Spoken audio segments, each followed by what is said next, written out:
Shalom, salam sejahtera, sahabat jalan yang lurus. Selamat berjumpa kembali di channel ini. Saya berharap dan selalu berdoa semoga sahabat semua tetap dalam keadaan baik, dalam keadaan sehat, dan pastinya tetap di dalam perlindungan Tuhan. Saya juga mengucapkan banyak terima kasih kepada semua sahabat yang selalu setia untuk meluangkan waktu menonton video-video di channel ini dan juga terus mendukung perkembangan channel ini dengan mengklik tombol subscribe, like, komen, dan juga share kepada teman-teman yang lain supaya teman-teman yang lain juga boleh mendapatkan informasi seputar iman kekristenan. Kiranya Tuhan Yesus memberkati kita semua.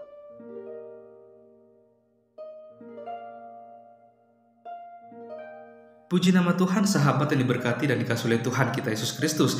Di kesempatan kali ini kita akan kembali lagi melihat serta menyimak suatu debat atau diskusi yang sangat menarik antara para apologet Kristen dan juga bersama dengan Ustadz Suma dan kawan-kawannya. Kita akan melihat bagaimana apologet Kristen akan melontarkan beberapa pertanyaan kepada Ustadz Suma dan kawan-kawannya mengenai iman kekristenan. Mengapa mengenai iman kekristenan? Karena Ustadz Suma bersama kawan-kawannya kerap kali selalu membahas tentang iman kekristenan. Kalau kita melihat, malahan mereka lebih banyak membahas tentang Alkitab, tentang Yesus Kristus, daripada mereka membahas tentang iman dan keyakinan mereka, bahkan juga Alkitab atau kitab suci mereka seperti itu. Maka dari itu kita akan melihat bagaimana keberlangsungan diskusi atau debat tersebut. Kita berharap supaya melalui diskusi ini kita semua boleh dicerdaskan, kita mendapatkan suatu pencerahan dan kita mau melihat kebenaran yang sesungguhnya dibukakan di dalamnya dengan data-data yang valid yang bisa dibuktikan kebenarannya. Oke, sahabat semua, selamat menyaksikan. Tuhan Yesus memberkati. Ya, yang penting kalau Anda menunjukkan sebuah hadits, Anda bisa menunjukkan kitabnya dengan aslinya. Oke, ya, saya butuh itu. ya. Kalau cuma link-link kayak begitu, apapun bisa dibuat. Silakan. Terima kasih. Oke, terima kasih, terima kasih. Oke, sebelum kita masuk ke partisipan dari pihak Muslim yang bertanya, narasumber menjawab, iklan kembali, ya, bahwa debat ini disiarkan di channel-channel Kristen, yaitu FIC Official Channel, Martir Channel, Kanuru Channel, Teolog Kontekstual Channel, Airban Channel, Scott Orang Indonesia Channel, Friends Talking Channel, Pavel 88 Channel, CAF Channel, Domba Kecil Channel, Sang Apologet 12 Channel, Tapiang Channel, dan channel-channel Kristen yang lainnya. Dan kami promosikan bahwa hari Jumat kita ada sesi Muslim bertanya sepuasnya dan Kristen menjawab sepuasnya selama 2 jam. Dan hari Sabtu malam Minggu dari pihak Kristen bertanya sepuasnya dan dari pihak Muslim menjawab sepuasnya selama 2 jam. Don't miss it. Jangan sampai terlewatkan acara Jumat dan Sabtu yang seru juga, yang tidak kalah serunya seperti malam hari ini. Oke, saya ingatkan kembali untuk para partisipan, ya, mohon dijaga attitude-nya ketika bertanya, ya, pergunakan kata-kata yang sopan, jangan menghina, jangan menghujat, ya, kita kedepankan sikap yang saling menghormati, menghargai, dan narasumber juga diberikan hal yang sama juga seperti itu. Oke, tadi dari pihak Muslim siapa ya? Bang Anas. Oke, saya yang akan memandu juga dari pihak Muslim. Yang pertama, Bang Anas, saya sudah buka mic-nya Bang Anas. Tes mic dulu Bang Anas, tes mic. Tes. Oh ya, oke, terima kasih. Jadi kepada partisipan dan narasumber ya dari partisipan Muslim, tolong ketika waktunya diberikan 5 menit itu tolong selalu perhatikan ke layar ketika berdiskusi dengan narasumber. Silakan moderator. Oke, operator timer siap? Are you ready? Ya, siap. Mantap moderator. Mantap. Ya, dari pihak partisipan Muslim, are you ready? Ready. Iya, narasumber Pak Kasih Sejati, are you ready? Main cantik. Oke, silakan Pak Anas. Oke, Tema langsung berjalan, saja ya. Pak Anas bicara. Oke, silakan. Ya, pertanyaan saya di Ulangan 21 ayat 10 sampai dengan 14. Nah, yang jadi poin saya di sini adalah dalam ayat ini disebutkan perikopnya adalah tawanan perempuan yang diambil menjadi istri. Nah, jadi di ayat ini di poin di pasal yang ke-13 yaitu menanggalkan pakaiannya yang dipakainya pada waktu ditawan. Nah, pertanyaan saya bicarakan tentang moral ya. Nah, moral. Jadi di ayat di Ulangan 21 ini di mana pesan moralnya di sini? Kalau Anda mengatakan bahwa poligami dan budak itu adalah merupakan moral yang tidak baik, maka di sini mana moral di sini yang dijelaskan ayat ini? Silakan. yang harus, jadi gini ya, cara belajar Alkitabnya, ini peristiwa yang sudah terjadi pada zaman bangsa Israel.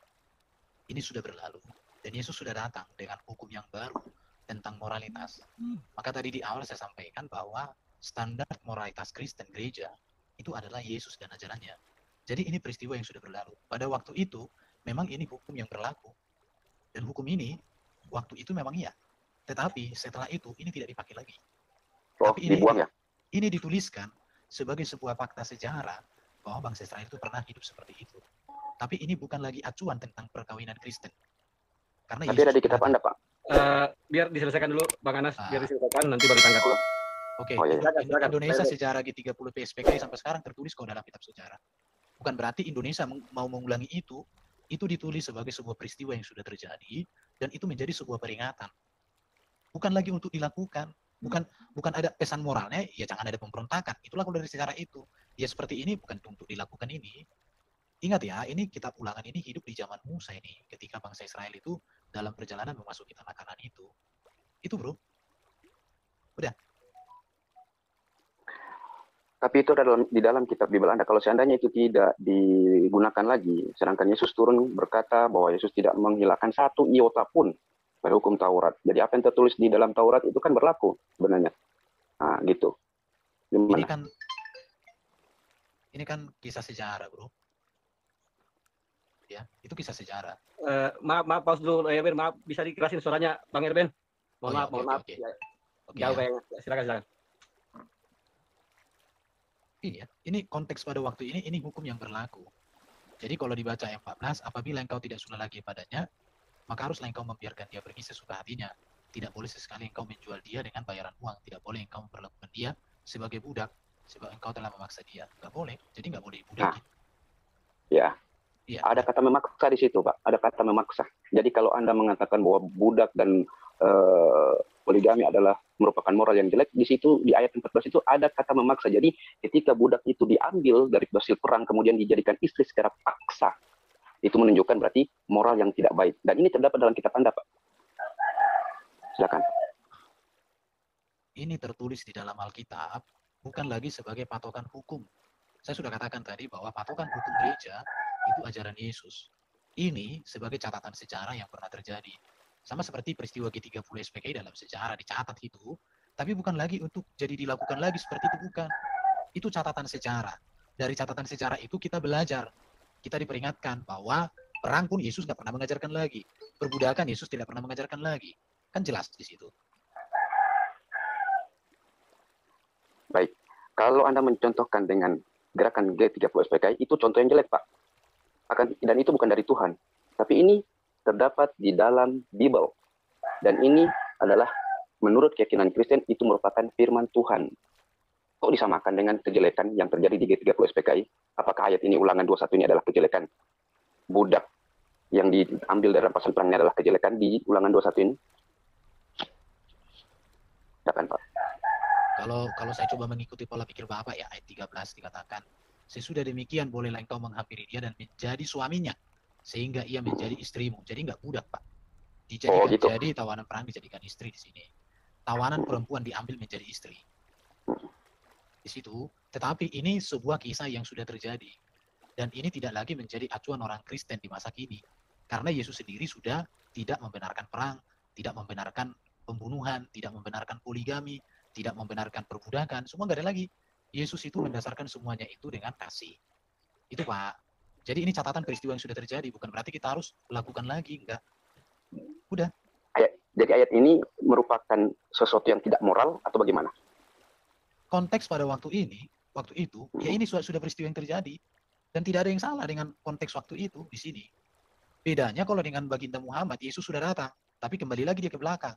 Jadi Yesus sudah membuat standar yang baru, hukum yang baru dibuat oleh Yesus.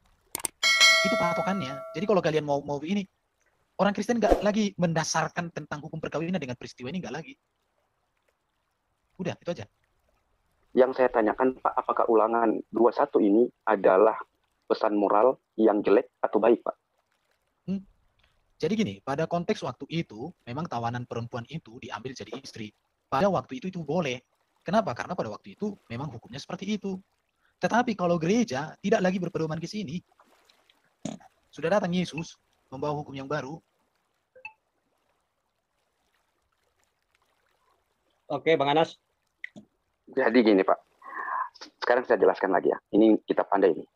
Di sini ada sangat banyak kejanggalan. Maju kena, mundur kena. Kalau Anda mengatakan bahwa budak itu adalah sesuatu yang tidak boleh di umat Muslim untuk menyetubuhinya, sementara di sini ada menghampiri di sini Pak untuk menjadi aspek Anda menjadi suami, ini sesuatu yang sangat membingungkan buat saya. Kenapa? Ketika kita menghampiri langsung menjadi suami tanpa ada proses akad pernikahan seperti itu, langsung mendekat saja, langsung menghampiri saja, kemudian otomatis menjadi suami dan dia menjadi istri. Berarti apa yang dilakukan kalau persetubuhan, kalau bukan persetubuhan? Kan seperti itu. Berarti kemudian di ayat 14 kan di situ dikatakan memaksa, memotong rambut, kemudian dipotong kuku, kemudian dikurung selama sebulan. Ini merupakan pesan moral yang tidak baik, Pak. Dan saya bertanya tadi apakah ini pesan moral yang baik atau tidak? Anda tidak menjawab dengan tepat seperti itu. Silakan, Pak. Oke ya, kita baca baik-baik ya. Di sini jelas sebenarnya bahwa wanita tawanan perang itu diperlakukan dengan baik. Maka haruslah engkau membawa dia ke dalam rumahmu. Perempuan itu harus mencukur rambutnya, memotong kukunya, menanggalkan pakaian yang dipakainya pada waktu ditawan, dan ia tinggal di rumahmu untuk menangisi ibu bapaknya sebulan lamanya. Sesudah itu, sesudah demikian, bolehlah engkau mengambil dia menjadi suaminya, sehingga ia menjadi istrimu. Justru ini sebuah perlakuan yang baik terhadap seorang wanita, Pak. Karena waktu itu memang berperang. Iya. Itu konteks waktu itu. Tapi ini bukan standar untuk ajaran Kristen lagi. Habis waktu. Bang Aziz, bagaimana nih? Silakan, Bang Anas, habis waktunya. Oke, gini Pak ya. Di ayat itu dijelaskan dia mengambil tawanan perang itu, kemudian dikurung 1 bulan, dan dipotong rambutnya, dicukur rambutnya, dipotong kukunya, semenangi 1 bulan untuk orang tuanya. Kemudian menjadi suami mendekatinya, menghampirinya. Kemudian dia menjadi istri. Itu dengan cara yang dipaksa. Satu, pertama, itu budak. Yang kedua, kalau itu digunakan untuk menjadi istri, berarti Anda membolehkan poligami dalam ayat ini. Kenapa? Menjadi istri, sementara ada istri di rumah juga. Berarti di dalam Kristen ada ayat budak dan ada ayat poligami. Nah, untuk sisa waktu saya akan habiskan. Sore nggak kedengaran. Putus. Ya. Saya ceropos ya. Ya, pos. Ya, silakan Bang Anas, tes suaranya dulu, suaranya nggak kedengaran. Menikahi anak mantu, katanya. Ya kan? Ini tuduhan yang sangat-sangat tidak mendasar. Sebab apa? Karena kebiasaan di zaman itu adalah orang Quraisy zaman itu adalah tidak boleh menikahi atau anak mantu anak angkat itu sama setara dengan anak sungguh, anak kandung. Nah, ini yang kebiasaan yang dihapuskan oleh Allah Subhanahu wa taala yang disampaikan kepada Rasulullah, sehingga Rasulullah itu membuat hatinya itu khawatir. Jika ini diamalkan, ya, akan menjadi perguncingan. Nah, ini tujuannya apa? Untuk membantah keyakinan orang-orang waktu itu yang menyamaratakan antara anak angkat ya dengan anak kandung. Nah, jadi apa hikmahnya? Yaitu bahwa anak istri dari anak angkat bukanlah mahram, sehingga boleh untuk dinikahi. Nah, hukum yang inilah yang membuat berat hati Rasulullah. Ya, terima kasih. Selanjutnya, izin moderator ya, saya panggil yang kedua dari pihak Muslim, yaitu Bang Gias. Bang Gias, saya sudah buka mute-nya, tolong buka mic-nya Bang Gias. Bang Gias. Oke, selamat malam. Assalamualaikum warahmatullahi wabarakatuh, Pak Saudara Muslim. Oh ya, oke. Oke, terima kasih Bang Gias. Jadi saya sarankan untuk selalu melihat ke layar pada saat diskusi dengan narasumber. Silakan moderator. Ya. Langsung saya bicara. Ya. Pak Gias bicara, tema berjalan. Silakan. Oke, saya mau bertanya tentang masalah Lot di Bukit Zoar ini bersama anak-anaknya ya. Itu di kitab Kejadian pasal 19, oke? Dikatakan di sana itu Lot itu diselamatkan oleh Allah, ya kan? Lalu Allah lengah sehingga Lot bisa dijinai oleh anaknya sehingga memiliki keturunan. Siapakah Lot di situ? Apakah Lot itu manusia biasa yang diselamatkan oleh Tuhan? Kedua, kenapa Tuhan sampai lengah? Lot itu bisa diselamatkan dalam satu kampung, tapi di lain ayat lagi dikatakan bahwa dia itu adalah manusia yang bejat yang meniduri anaknya sendiri. Di sini apakah ajaran moralnya untuk yang membacanya? Apakah Lot ini siapakah dia? Terus kedua, di ayat ini dan di ayat Hosea, di ayat yang lain-lain, Yohanes dan lain-lain semuanya, banyak ayat-ayat yang lain, dan di kitab yang tadi disebutkan, ulangan, pemerkosaan, pemaksaan, apa pelajaran untuk moral bagi yang membaca? Layakkah kitab Anda untuk dibaca anak yang usia 4 atau 5 tahun? Atau 7 tahun? Atau 17 tahun? Moral nggak itu? Silakan. Oke, silakan. Oke. Ya, silakan Pak kasih Boleh kasih datanya ala lengah. Setahu saya kayaknya nggak ada ayat seperti itu, bro. Coba Oke. berikan dulu. Ada nggak Oke. ala lengah? Anda baca aja di kitab Post tadi Kejadian ya. 19. Oke. Di kitab Kejadian 19, siapa yang menyelamatkan Lot dan anak-anaknya? Setan, iblis, manusia. Ada Atau nggak? Ala lengah ada nggak di situ di Di ayat? sana siapa yang menyelamatkan? Lalu melakukan suatu perbuatan yang sangat amoral, melakukan hubungan dengan anaknya, sehingga dia tuh mabok dikasih anggur. Oke. Yang Oke, pertama. oke, Itu siapa yang Bagias, menyelamatkan Bagias. Lot ini? Oke, jangan diulang-ulang Siapa pertanyaannya. Allah? Jadi gini. Coba pakai logika kita bicara. Pak Gias, jadi gini. Bagias, tolong Ya, tahan. jadi pertanyaan jangan diulang-ulang, cukup sekali aja. Jadi apa poin Iya. pertanyaannya gitu loh. Tenang. Iya. Tenang, Bagias, tolong tenang, santai dulu. Biar dijawab dulu. Poin pertanyaannya Bagias itu, apa ajaran moral bagi anak yang di bawah umur 17 tahun mengenai kata-kata seperti dalam kitab? Itu intinya. Silakan. Coba tadi kejadian berapa tadi? Biar dibukakan kejadian. Kejadian 19. Lot di Bukit Zoar dengan anaknya. Enggak kejadian 19 ayat. Ayat terserah deh. Pokoknya di Bukit Zoar itu satu periskop baca aja itu. Coba ya Pak Kasih Jati bukakan. Silakan buka. Oke. Yang mau saya Ini, sampaikan saya jawab ya. Oke. Bentar ya, saya jalan ke timer ya. Oke, jalankan ya. Yang pertama, setahu saya tidak ada di ayat itu dikatakan ala lengah. Tetapi yang tepat adalah bahwa Lot dengan anak-anaknya memiliki kehendak bebas untuk menentukan pilihan mereka pergi ke Zoar. Walaupun pada awalnya mereka disuruh pergi ke tempat lain. Dan ketika mereka ada di tempat itu, mereka merasa tidak ada lagi orang. Jadi bukan Allah yang merancang mereka berdosa, tetapi mereka sendirilah yang tidak taat kepada Allah, sehingga mereka sampai terjadi peristiwa itu. Di sini butuh membaca secara teliti, bro. Ya, jadi nanti kamu baca dari ayat pertama ke ayat selesai, bisa dapat kamu kronologinya. Saya sudah jawab sebenarnya tadi ini. Jadi tidak ada ala lengah di situ. Oke, itu jawaban saya. Baru yang kedua, apakah Alkitab ini layak dibaca oleh anak-anak? Sangat layak sekali. Di dalam Ulangan pasal 6 dikatakan anak itu harus diajarkan dan didampingi, diajarkan semuanya. Jadi bukan dikasih baca lepas, tapi ada namanya orang tua mendampingi anak untuk belajar Alkitab. Kita memperkenalkan, oh ini cerita, ini mazmur, ini syair, ini pujian, ini perumpamaan, ini nubuatan, ini itu kita kasih tahu. Jadi begitu. Jadi kita nggak hanya baca, bro. Kalau orang Kristen hanya baca itu nggak ada guna. Tapi kita jelaskan, ini nak perumpamaan ya, ini syair lo nak, ini puisi lo, ini sejarah lo, ini kita jelaskan. Jadi bukan hanya nggak kayak gitu doang. Enggak begitu, bro. Oke, udah. Kalau itu memang sejarah, apa itu memang ada? Oke, stop dong. Ya udah, silakan. Ya, oke. Kalau memang itu adalah sejarah, apakah di Alkitab Anda itu nggak ada sejarah semuanya? Itu adalah sejarah semua. Pikirkan nggak? Semua itu adalah sejarah yang ada di kitab Anda itu. Tidak ada yang menyatakan kejadian yang akan datang. Cuma nubuatan tentang ketuhanan. Yesaya 53, ya itu semuanya. Dan ingat, Aisyah dinikahkan oleh Rasulullah itu bukan karena pemerkosaan seperti Ulangan tadi yang Anda sebutkan. Itu karena diantar bapaknya untuk dinikahkan oleh Rasulullah. Kenapa Anda yang sibuk?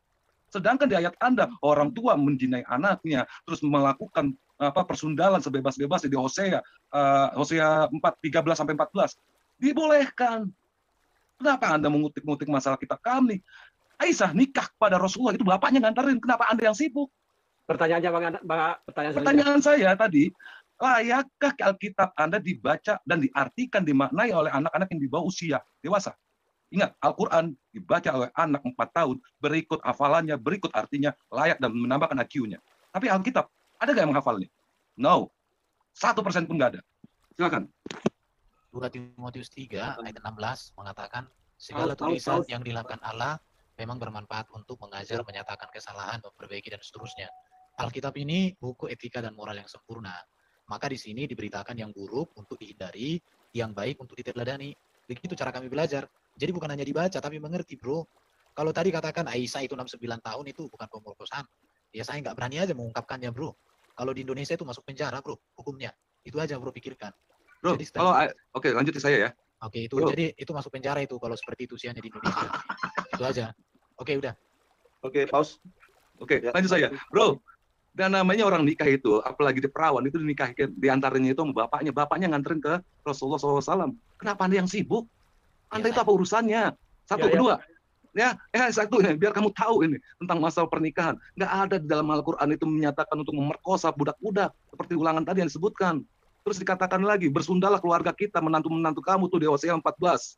Ya, masa sih ada ajaran seperti gitu? Ingat ya, kalau seandainya Anda mengatakan itu adalah sejarah dan sejarah yang sudah terjadi, artinya Alkitab Anda ini bukan Alkitab dari firman Tuhan.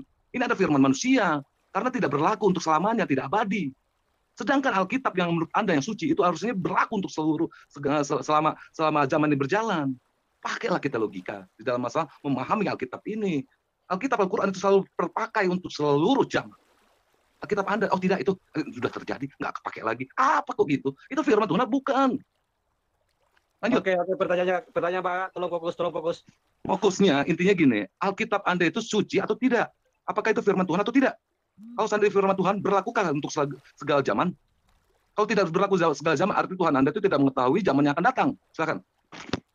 Oke, stop. Oke, silakan. Kalau tentang perempuan tadi di kitab yang ulangan ya tadi itu kan ada waktu dia untuk menangisi, nggak langsung dimainkan. Dan itu pun bukan lagi menjadi standar bagi orang Kristen kan. Itu yang harus perlu pahami.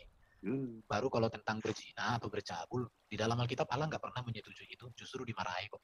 Cuma kalian aja yang sudah salah memahami. Tetapi peristiwa orang bercabul itu dituliskan, tapi bukan untuk jadi contoh, untuk diteladani, bukan.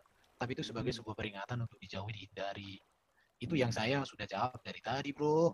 Udah ya, jawaban saya. Bro, giliran saya yang ngomong sebentar nih. Bro, ente artinya nggak memahami kitab Anda yang perjanjian baru itu ya. Dikatakan di Matius 5:17, kamu itu harus mengikuti segala firman dari Taurat itu sebelum langit ini runtuh, dan Yesus tidak berani untuk mengubah satu iota pun di dalam kitab Taurat. Terus apabila kamu mencintai aku, maka engkau harus mengikuti semua perintahku. Itu perintahnya Yesus. Sekarang Yesus sebagai manusia mentaati Taurat. Kamu mengatakan itu sudah terjadi dan itu bukan kitab saya. Loh, Anda ini mengikuti Yesus atau bukan? Moral apa yang Anda akan lakukan terhadap perintah Yesus kalau begitu? Anda ini hamba Yesus bukan? Sebagai hamba Yesus, Anda harus mentaati apa yang perintahkan Yesus. Begitu. Kalau Anda benar-benar seorang Kristen yang benar, lakukan apa yang dikatakan Yesus. Ya, lanjut. Apakah Anda layak sebut agama Kristen yang mengikuti ajaran Yesus? Silakan Anda jawab. Secara moral Anda. Yesus nggak pernah menyuruh orang membunuh, membenci, berperang, kau ini anak kecil. Nggak pernah. Itu buktinya bahwa saya mengikuti Yesus. Itu data, bro. Nggak pernah. Jadi apa yang tertulis itu, makanya gini, Alkitab itu kan grafik, firman grafik. Tulisan para rasul tentang karya Allah dalam sejarah bangsa Israel. Di mana di dalam sejarah itu ada hal yang baik, ada hal yang benar. Dan itu dituliskan. Sehingga itu menjadi pembelajaran bagi semua orang. Tadi saya udah jawab dari awal seperti itu, bro. Jadi jawaban saya santai-santai aja. Makanya aku bilang main cantik. Usah terlalu panjang kali lebar kita. Udah. Ya, bukan. Yohanes 14:15 itu kamu baca lah. Terus Matius 5:17 kamu baca lah itu. Apa yang dikatakan Yesus di sana? Terus dikatakan di kitab Anda di Hosea 14 itu dikatakan kamu menantu-menantu kamu dibolehkan untuk bersundal dan Tuhan mengampuni. Dan perempuan sundal itu akan masuk surga. Apa ini ayat? Apakah itu moral untuk yang membacanya? Saya aja membacanya jadi nafsu kok. Waktu habis. Hosea 14 ayat berapa? Hosea 14 ayat berapa? Saya tanya, Hosea 14 ayat berapa tadi? Halo. Silakan buka mic, Pak. Hosea berapa tadi? Itu sepertinya tentang ini, gambaran tentang apa bangsa Israel sebagai ini wanita pesundal. Maksud aku harus jelas dulu. Pasal 1 bisa kita jelaskan. Ya. Hosea 14 di sini justru ayat pertama katakan bertobatlah Israel kepada Tuhan Allahmu sebab engkau telah tergelincir karena kesalahanmu. Masalahnya di sini kan mereka nggak baca utuh, hanya diambil ujung-ujungnya. Jadi dosa itu dituliskan di situ, tapi disuruh bertobat mereka dari dosa itu. Bukan berarti diajak kita ikut yang baca itu jadi berdosa. Makanya saya bilang tadi belajar Alkitab itu ada latar belakangnya, ada konteksnya, ada bentuknya syair, perumpamaan kah ini tuguran kah ini, apa nubuat kah ini, semuanya ada. Jadi kita nggak baca seperti Anda belajar Quran, cukup membaca pahala masuk surga. Nggak kayak gitu kita. Oke? Apalagi tadi, moderator, apa yang ditanya? Masih 40, ya itu sih sebenarnya tentang ayat dan di dalam Alkitab itu. Terus tadi tentang Matius ya? Apa? Matius, hukum Taurat. Orang Kristen nggak ada yang melanggar hukum Taurat. Diterima semua hukum Taurat. Jangan membunuh, jangan mencuri, jangan menghina istri orang, jangan engkau berbohong, jangan berperang. Semua itu. Makanya saya bilang Yesus sudah memberikan teladan yang sempurna, bro. Sekarang yang kalian harus pikirkan itu, mengapa lagi kita menerima ajaran etika dan moral yang standarnya jauh di bawah Yesus? Orang Yesus sudah datang yang sempurna itu. Apalagi yang lebih tinggi dari ajaran Yesus? Makanya saya bilang dari tadi, aku cinta sama Yesus. Pertanyaan kalian ini menurut saya bukan pertanyaan yang urgent untuk dijawab. Karena dari tadi aku tunggu, ada Yesus nggak pernah mengajarkan yang aneh-aneh. Itu aja. Oke, timer habis. Ya, ini di sesi terakhir partisipan dari pihak Muslim. Siapa? Pak Penunggang Muda? Bang Kores, tolong dibuka mic-nya. Kores. Silakan di-unmute. Oke, tapi sebelum itu gini. Salam Pak, semua. Ya, salam. Pak Kasih Sejati, apakah nanti Pak Kasih Sejati memberikan ini apa namanya kesempatan bagi satu orang teman kita, mungkin Pak Charlie membantu menjawab. Kalau mereka setuju, Karena Itu kalau saya enggak, ada di enggak step apa-apa. terus nih. itu dari Pak Kaisar aja, Pak Kaisar. Ambil keputusan Pak Kaisar. Enggak, kita komitmen narsum satu. Oke, Oh ya. ya udah enggak apa-apa. Berarti sudah ya sesuai dengan ini ya, Pak Charlie ya. Oke, terima kasih. Silakan Pak Kores. Sabar Bang Charlie, sabar Bang Charlie. Oke, thank you. Kita mulai ya. Salam malam untuk saudara-saudaraku dan juga yang di live comment, Zulkifli M. Abbas, Translate Comment Center, dan seluruh ikhwan filah yang menyaksikan. Mari kita saksikan jawaban dari Erben mengenai moralitas ini. Ben, gue mau nanya, Ben. Moralitasnya di mana? Moralitasnya ini di mana? Ketika moceia Yunani disamakan dengan zina dalam Islam. Silakan dijelaskan, Ben. Moceia itu apa? Bawa data. Nggak ngerti aku moceia, jelaskan aja apa itu moceia. Tolong Pak Kores, jangan menggunakan bahasa asing gitu loh. Bahasa Indonesia aja. Apa tuh Iya, moceia? aduh, kasihan. Jadi gini, moceia itu adalah bahasa Yunani yang digunakan dan disebarkan oleh LAI kepada kata zina dalam Islam. Ini menyedihkan. Karena moceia itu dalam Yunani artinya persetubuhan yang tidak diizinkan kiriosnya atau tuannya. Bukan persetubuhan di luar pernikahan. Begitu, Erben. Silahkan ditanggapi. Oke, kalau bisa, tunggu dulu. Kalau bisa Pak Kores, di mana datanya dalilnya gitu di nama kitab? Oh iya, tolong Ikhwah, itu datanya udah aku share di grup. Tolong dikeluarkan supaya paham. Mana gitu loh. Iya. Iya, supaya jangan nanti dikatakan netizen asumsi. Waktu kedua aja ya. Itu datanya ada di grup. Tolong ditampilin. Baca kitabnya di mana? Oh, dibaca aja. Markus, Lukas, Kitabnya, bukan tulisan orang lain gitu. Oh, kitabnya itu adalah di Matius 5, 1 perikop itu kan bahas mengenai zina-zina. Di sana kan digunakan moceia-moceiyaan. Nah, kalian kok punya kata bahasa Yunani moceia tapi nggak ngerti artinya. Timer jalan. Ya. Penguatan pertanyaan. Gagal kan Erben. Aus dari penjawab belum ada dijalankan internetnya. Iya, gua mulu yang ngomong hai aja Erben. Jawab dong Erben. Bahasa Yunani ini, bahasa ibu dari keimanan kalian. Paus yang pertanyaan itu kenapa pertanyaan terus yang jalan ini. Kalau dari Bang Erben tidak bisa menjawab, jangan dijalankan waktunya di atas. Diedit 4 menit aja, diedit lagi. Oke, kurang. Atau gini aja. Edit 4 menit. Udah 4 menit, udah bikin 4. Udah bikin 4. Cuma 7 detik ditambahin. 4 menit. Enggak, atau gini aja, kembali ke 5 menit aja. Ulang lagi pertanyaannya gitu. Biar ini udah simpel. 5 menit lagi. Ya, ulang dari awal. Enggak, aturan gini aja tadi 4 menit, Erben dikurangin 4 menit. Diam aja dia. Enggak, kita kembali ke 5 menit. Biar ini mudah ngaturnya. Yo, Ben, jawab Ben. Oke, enggak, ulangi, Kores. Yo, silakan Ben, jawab Ben. Moceia Yunani, Ben. Itu tinggal googling zaman digital loh. Kebenaran udah ada di mana-mana, tumpah-tumpah. Tinggal dicari moceia Yunani. Ulang pertanyaan. Tunggu. Aduh. Bentar, gua aja ragu bingung. Tunggu. Kores, ya, ini kan operator timer ini kan bingung gitu loh. Jadi usahakan ya. Jadi timer kamu bicara, timer berjalan. Itu ulangi dari awal. Ya, Kores bicara timer berjalan. Ya. Di mana datanya, Matius berapa gitu. Oke, silakan buka mic. Silakan dibuka mic-nya. Silakan Bang Kores dibuka mic-nya. Saya sudah baru disuruh tadi buka mic-nya. Ya, itu ada di Matius 5 Sebentar Pak Kores. Langsung aja diajukan pertanyaannya sekaligus dengan data yang disampaikan disebutkan. Iya, datanya ada di grup, tolong dibukain. Aku nggak pakai HP karena HP namanya Kores Kristus ini. Bukan gini. Slayer itu salah, bukan moceia. Tapi moikeuo itu yang betul. Bentar. Timernya gimana nih? Ya jadi saya Mokeio itu bentuk jamaknya Erben, moceia bentuk tunggal, enggak usah ngajarin gua yang Yunani itu. Lu tinggal jalan. Ya, dua-duanya jalankan aja. Silakan. Ya, Ben, ayo Ben jelasin dong. Jadi jangan berzina. Itu mokeio itu kata kerja kedua singular feminim. Jangan mungkin dong, harus pasti gitu loh. Keilmuan linguistiknya harus pasti, jangan mungkin lu ngambil zina kami, tapi arti bahasa Yunaninya nggak tahu. Loh. Keluarin lah datanya. Udah saya sebutkan berzina itu. Nggak mau disebutkan, gua pengen lihat data. Keluarin. Lu dari tadi ngomong zina-zina mulu. Lepas. Dua-duanya jalan. Timernya lepas aja dua-duanya. Nanti gua kasih tahu pernikahannya kekristenan melalui Yunani itu gimana. Ya Ben. Berzina itu bukan hanya bermoceia, jangan kurang ajar kamu. Zina itu Islam. Oke, ganti kita jalan dua-duanya waktunya kan aman.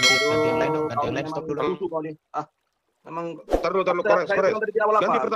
Ganti pertanyaan aja lah. Ngocet. Ganti pertanyaan. Biasakan mengulang. Ini kita bentar ya. Ini kita bicara moralitas, bukan studi kata. Saya tengahin Pak. Udah bicara, tunggu. Udah bicara. Tadi kan saya sudah bilang dari awal, berkali-kali sudah saya bilang. Ya kan gitu. Pertanyaan jangan berulang-ulang. Gitu loh. Lalu jangan pakai bahasa asing gitu loh, pakai bahasa Indonesia. Itu loh.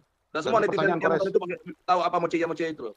Ya udah itu, ini aku masuknya pakai ini ya, gitu. pakai HP satu lagi ya, nanti namanya tolong diganti. Ini nih, gue tunjukin datanya nih. Udah itu ngulang lagi Kores nanti. Ah udah nggak usah. Ya udah, oke kita lanjut ya. Ya udah, aja, ganti pertanyaan aja. Oke. Ya, Silakan, Pak Irwan. ya, aku mengasih infonya kan lu lepas Ben dari Gimana? Bentar. Aduh. Timernya gimana sekarang nih? Aku bingung. Waktu Kores jalan pas nanya. Slayer. Ya, waktunya gue yang jalan, waktu gue Udah jalan. tahu apa pertanyaanmu gitu. Biarkan dia jawab. Ya silakan Oke. timer Pak Irwan. Ini udah maju. Ya. Di dalam pasal 27 dengan 28 memang ada di situ kata berzina. Tapi kata berzina dalam bentuk berbeda. Satu itu kata kerja orang kedua, yang lain itu kata kerja bentuk ketiga. Dan itu sama-sama singuler, yang satu feminim, akusatif, indikatif. Tapi berzina itu udah pasti artinya adalah perilaku yang tidak sesuai dengan tindak Tuhan, termasuk memiliki menginginkan dengan nafsu birahi. Itu termasuk berzina. Jadi berzina itu bukan hanya hubungan seks, tetapi pikiran kotor yang menginginkan lebih dari, beratnya lihat cewek cantik, akhirnya aneh-aneh dia, nafsuan dia, itu berzina juga. Oke ya, cukup. Oke, sip. Ya. Tanggapi lagi. Ya, jadi ini ya, RB nih dari tadi jelasin yang Islam mulu. Lu jangan jelasin agama gua, jelasin agama lu. Agama lu menggunakan bahasa moceia. Kalau nggak ngerti bilang. Nanti Kores akan memberitahukan apa itu moceia gitu loh, Ben. Moceia Aku udah berhenti ngomong loh. Rugi. Sebentar, berzina itu bahasa apa rupanya itu? Kores. Zina itu Arab. Nah, Arab itu bahasanya mana lebih tua dari agama pagan? Lebih tua pagan dong. Pagan Ya Yunani udah, lebih tua dong. jangan klaim Islam. Sudah selesai. Bahasa Ya Arab udah, lebih kalau tua dari misalnya Islam. pagan Yunani lebih tua, jelasin lah. Kan Udah. Yesus menggunakan bahasa pagan Yunani. Kasihan aku lihat kau.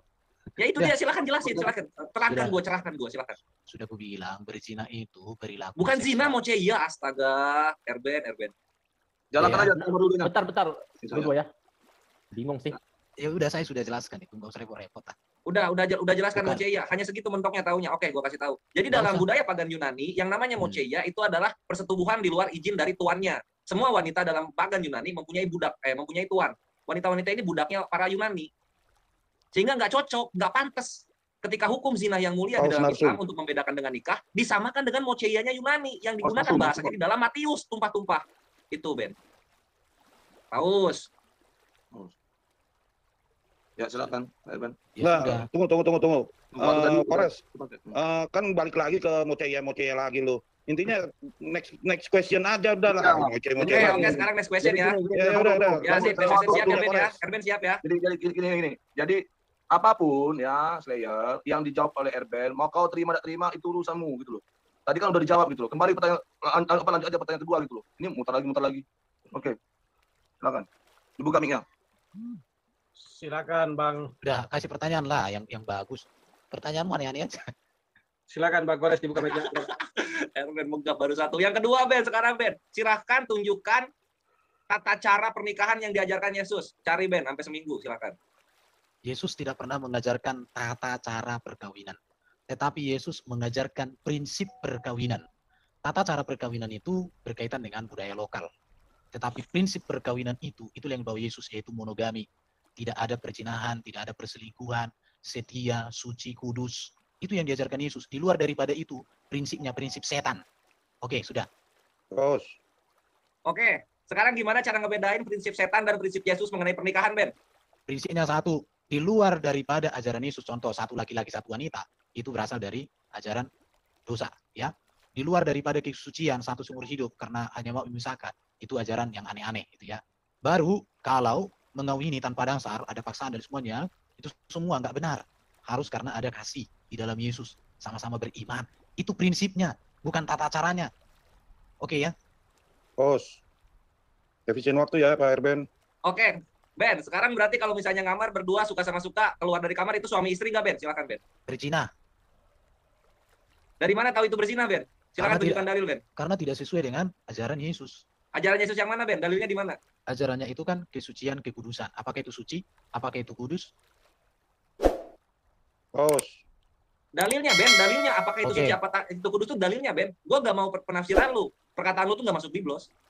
Setelah manusia diberkati pada kejadian, kitab kejadian, baru disuruh mereka untuk kawin. Jadi diberkati dulu. Allah memberkati mereka, baru dibilang beranak cucu. Jadi artinya harus diberkati dulu dalam nama Tuhan. Baru sah. Oke? Paus. Nah, cara memberkatinya itu gimana, Ben? Cara memberkati yang diajarkan Yesus itu gimana? Kalau kita kan jelas tuh, mesti ada akadnya, akad ijab kabul. Nah, di situ baru sah pernikahannya. Nah, kalau lu itu gimana Yesus ngajarinnya gitu? Silakan. Kalau di dalam budaya Yahudi kan sudah jelas ada itu pernikahan. Orang tua setuju, anaknya sudah bertumbuh, sudah Dalilnya dewasa. mana? Dalilnya. Ya di budaya Yahudi udah jelas itu. Loh kok budaya? Gue minta hukum Tuhan kok dikasih budaya? Kan itu sudah bagian dari diri Yesus itu sendiri, budayanya itu. Jadi gini ya, Yesus ini kan meneruskan ajaran apa yang sudah terjadi di Yahudi. Kalau di Alkitab itu nggak ada dikasih tahu tahapan-tahapan ini nggak ada. Udah. Bos. Masa tidak ada dikasih tahu, Ben? Serius lu, Ben? Coba dijelaskan 1 Korintus 6 nomor 16, Ben. Menjadi satu daging itu nikah bukan, Ben, di sana, Ben? Silahkan. Demikianlah mereka menjadi satu daging. Satu daging itu apa itu? Perkawinan kan? Bukan pernikahan. Itu komitmen hidup kudus, diberkati. Jadi budaya gereja itu ada, bro ya. Jadi Alkitab tidak menuliskan secara detail, tapi dalam budaya gereja, budaya Yahudi tentang perkawinan ada. Maka perkawinan ini kan tidak bisa dilepaskan dari budaya setempat juga. Kayak orang Batak itu ada budayanya, Jawa pun ada. Tetapi prinsipnya itu yang diajarkan oleh Yesus. Oke, udah. Oke, kalau begitu prinsip seperti itu silahkan dicocokkan, Erben, dengan 1 Korintus 6 nomor 16. Lu kan sudah bilang, menjadi satu daging itu diberkati. Nah, lu coba jelaskan tuh 1 Korintus 6 nomor 16. Jangan terguncang ketika lu baca itu. Silakan. Loh, mana mungkin saya terguncang. 1 Korintus 6 ayat? Nomor 16. Oke. Ya. Atau tidak tahukah kamu bahwa siapa yang mengikatkan dirinya pada perempuan cabul menjadi satu tubuh dengan dia? Sebab demikianlah kata nas keduanya akan menjadi satu daging. Ya jelas. Jadi perempuan cabul, ya menjadi satu dengan cabulnya itu. Tapi perempuan yang benar menjadi satu dengan perempuan yang benar. Jangan tertawa. Tolong, Slayer. Biasakan, jangan cengisan gitu. Ini kan bukan ini nasihat tentang percabulan ya. Jadi bukan tentang pernikahan ini, perkawinan. Dia salah ini. Oke, udah, Ben, udah habis ya. Udah habis, Ben. Sekarang gue jelasin, Ben. 1 Korintus 6 nomor 16 menegaskan pernikahan yang sah secara kekristenan itu adalah koleo. Itulah kenapa Saul Tarsus di 1 Korintus 6 nomor 16 menyatakan, bukankah ada nas menyatakan kalian berdua telah menjadi satu daging? Itu perkawinan. Jadi mau itu pelacur, mau itu wanita merdeka, mau itu tawanan perang, selama menyatu dagingnya dengan si pria, itu udah menikah. Yang kayak gini mau disandingkan dengan pernikahan Islam, ini menyedihkan. Mau ceia mau disandingkan dengan hukum tentang zina, ini menyedihkan. Pelajari makanya sejarah kekristenan itu. Sesuatu yang kalian jual pada kami bukanlah eksklusif milik kalian, bukan eksklusif. Kenapa? Karena yang namanya monogami itu dipasarkan duluan oleh pagan Romawi dan Yunani. Serius, ini masyhur. Ini zaman digital, kebenaran di mana-mana. Jangan dijual pada kami itu monogami, produknya Yunani, produknya Romawi. Hanya Romawi dan Yunani yang uniknya ini yang mempunyai hukum mengenai monogami, mesti monogami. Lah, sekarang kalau kita lihat perjanjian baru Novum Testamentum menggunakan bahasa Yunani, lalu digaungkan juga monogami. Ya kita udah mengerti datangnya dari mana. Tidak ada budaya di dunia, terutama budaya nabi-nabi baik itu Israel ataupun Ismailit yang menjelaskan mesti banget itu monogami, enggak ada. Karena kami tahu itu datangnya dari mana. Selamat datang di kebenaran, jangan terguncang. Kemudian 2 poin yang ingin gue katakan. Tidak ada moralitas ketika manusia segama, ketika manusia bersatu nempel tubuhnya, lalu bisa disebut suami istri. Nggak ada moralnya sama sekali, nggak ada adab. Yang kalian ikuti sekarang itu datang dari Islam. Mengenai akad, lalu kalian bikinlah apa tuh di tempat kalian, itu datang dari Islam. Lalu yang terakhir adalah pernikahan kudus dari kekristenan setara dengan bagaimana Yahudi dan Islam memperlakukan budak. Sekian dari Kores. Thank you semuanya, kami mengasihimu. Sampai jumpa di dialog berikutnya. Jangan lupa like, subscribe channel Trinity Comment Center. Oke, ya saudara, kita masuk ke sesi yang terakhir. Oke. Closing acara. Closing acara ya? Oh ya. Udah ada lagi ini ya? Udah habis semua. Oke, silakan dari penunggang kuda dari pihak Islam. Ini nggak ada timer ya? Udah habis semua. Closing dari moderator. Oke. Silakan penunggang kuda. Ya, maaf saya mau bantah itu Kaisar. Ini bantah si Kores ini saya. Bro. Enggak, bentar. 1 menit aja, 1 menit ya. Pak yang digunakan bukan moceia. Diam. Bro, Pak Charlie. 1 menit aja. Kondusif, diam semua. Slowly. 1 menit aja. Ya. Gini, close dulu. Kalau Pak Charlie mau bicara, kita close dulu ini gitu loh. Enggak. Nanti baru acara bebas. Enggak, gitu. sebentar. Ini sebelum closing. Ayo kita bubar. Saya cuma mau perbaiki aja. Itu bukan moceia ya, bukan moceia ya. Udah terserah moderator. Ini kok menengahi. Menyangkukan. Hargai dong. Harus dibaca benar itu. Tendang aja sudah. Tolong yang bukan narasumber. Muslim diam semua. Charlie, sama aku yuk. Udah, gua mute semua. Gua udah permanen mute. Ya, jadi tolong hargai moderator gitu loh. Iya, udah. Closing acara. Bisa disiplin. Iya, membuat acara ini baik gitu loh. Bagus kan gitu. Oke. Nah, sekarang kita closing dari masing-masing moderator. Silakan dibuka mic-nya. Pak Penunggang Kuda. Pak Penunggang Kuda. Penunggang Kuda. Oke, terima kasih seperti biasa di akhir acara ini saya terima kasih ya kepada moderator yang luar biasa malam ini. Saya tadi mencoba meniru-niru gayanya dalam membacakan channel-channel, sangat bagus sekali. Oke, terima kasih. Saya sebagai closing dari saya seperti biasa membacakan ayat suci Al-Qur'an. Setelah itu nanti akan ditutup oleh Bang Angon. Ya auzubillahi minasyaitonirrajim. Bismillahirrahmanirrahim. Iza jaa nasrullahi wal fath wa ra'aitan nasa yadkhuluna fi dinillahi afwaja. Wasabbih bihamdi rabbika wastaghfir innahu kana tawwaba. Sadaqallahul azim. Yang artinya, apabila telah datang pertolongan Allah dan kemenangan dan kamu melihat manusia masuk agama Allah dengan berbondong-bondong, maka bertasbihlah dengan memuji Tuhanmu dan mohon ampunlah kepadanya. Sesungguhnya Dia yang Maha penerima taubat. Selanjutnya saya berikan kepada ketua kami, Bang Angon atau Bang Amir untuk menutup acara dari Muslim. Silakan Bang Angon, mic-nya sudah saya buka. Silakan untuk open mic. Bang Angon, silakan. Ya. Terima kasih. Bismillahirrahmanirrahim. Monitor, kedengeran ya? Iya, jelas. Baik. Alhamdulillah, puji syukur kepada Allah Subhanahu wa taala pada hari ini apa yang kami lakukan hari ini Allah telah membuktikan kepada kami, Allah telah melindungi kami, Allah telah membuktikan betapa narasi yang dibangun telah mampu dipatahkan. Semoga ini bukti kebenaran Quran yang telah Allah buktikan kepada Nabi kami dulu, insya Allah ke depan pun akan senantiasa tetap terlaksana. Kepada teman-teman Muslim khususnya, kami aturkan terima kasih atas partisipasi, support dan segala macamnya. Maaf saya tadi sempat terganggu karena sinyal yang nggak begitu bagus. Tapi secara umumnya saya haturkan sekali lagi terima kasih kepada semuanya. Guru-guru kami, adik kami, kakak kami, semuanya yang ada yang telah hari ini telah membuktikan betapa Islam kita mampu dilaksanakan dengan paripurna. Disiplin kita tinggi insya Allah. Dan saya harapkan untuk kedepannya kita lebih disiplin lagi. Kita buktikan bahwa Islam itu mampu mengatur diri kita, mampu mengatur wilayah, mampu mengatur dunia, bahkan insya Allah mengatur dan mendisiplin diri untuk akhirat nanti tentunya. Sekali lagi saya haturkan sebagai orang yang mungkin hari ini dituakan oleh teman-teman, saya haturkan terima kasih kepada teman-teman dan kepada sahabat saya dari Kekristenan juga saya haturkan terima kasih atas waktunya. Tetap jaga kebersamaan, tetap jaga nilai-nilai ukhuwah, tetap jaga nilai-nilai toleransi karena kita mutlak hari ada kita bergandengan, kita tidak bisa lepas. Tapi dengan saling menjaga, saling menghormati, insya Allah ke depan kita akan lebih paripurna lagi dalam melaksanakan diskusi atau apapun itu. Terima kasih sekali lagi, Kang Kaisar. Saya aturkan. Wassalam. Besok jangan lupa Kang Angon. Yap. Ya, besok. Ya, Jumat dan Sabtu. Baik. Kita akan komunikasikan di grup. Baik. Terima kasih. Ya, buat saudara Muslim. Oke, closing dari saya. Saya akan bacakan Filipi 4 ayat 8 dan 9. Jadi akhirnya saudara-saudara, semua yang benar, semua yang mulia, semua yang adil, semua yang suci, semua yang manis, semua yang sedap didengar, semua yang disebut kebajikan dan patut dipuji, pikirkanlah semuanya itu. Dan apa yang telah kamu pelajari, dan apa yang telah kamu terima, dan apa yang telah kamu dengar, dan apa yang telah kamu lihat padaku, lakukanlah itu. Maka Allah sumber damai sejahtera akan menyertai kamu. Jadi dari narasumber kita boleh menangkap ya di dalam iman kekristenan dan dalam Alkitab bahwa Alkitab adalah satu-satunya kebenaran dalam kehidupan kita sebagai orang Kristen yang akan memerdekakan kita dari dosa.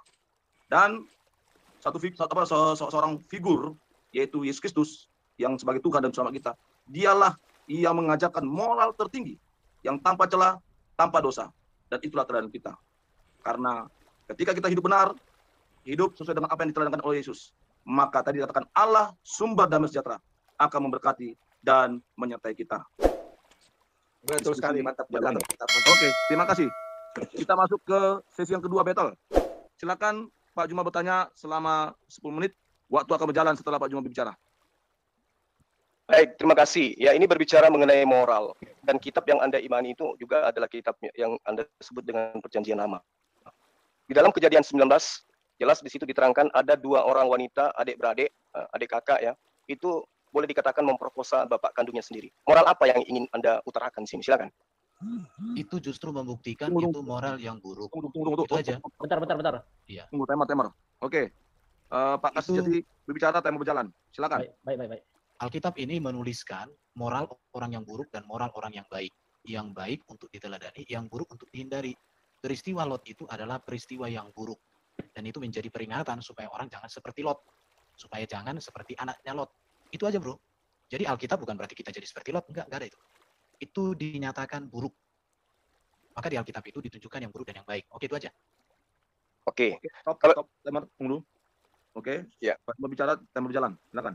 Boleh Anda tunjukkan dalilnya di mana bahwa apa yang dicontohkan oleh Lut ini bersama kedua anaknya itu adalah contoh yang buruk. Silakan. Peristiwa Lot itu kan Bentar, tulisan Musa. timernya gimana? Timernya gimana jalannya? Stop dulu. Pak, Ya. dia suruh tunjuk kan? Mau share screen? Saya kalau share screen ayatnya semua lah harus dilihat. Sebentar. Silakan dijawab. Ya, tunggu, mau share screen dulu. Ini aja. Karena terlalu banyak. Ada yang bisa share screen ayat itu. Kejadian 19 di sini Bentar, kisahnya. timer jalan atau gimana? Ya, time jalan. Jalankan aja. Itu Pak Kasih tadi berbicara time jalan. Oke. Nah, saya jelaskan aja secara ringkas. Sodom dan Gomora akan dimusnahkan, Lot diselamatkan.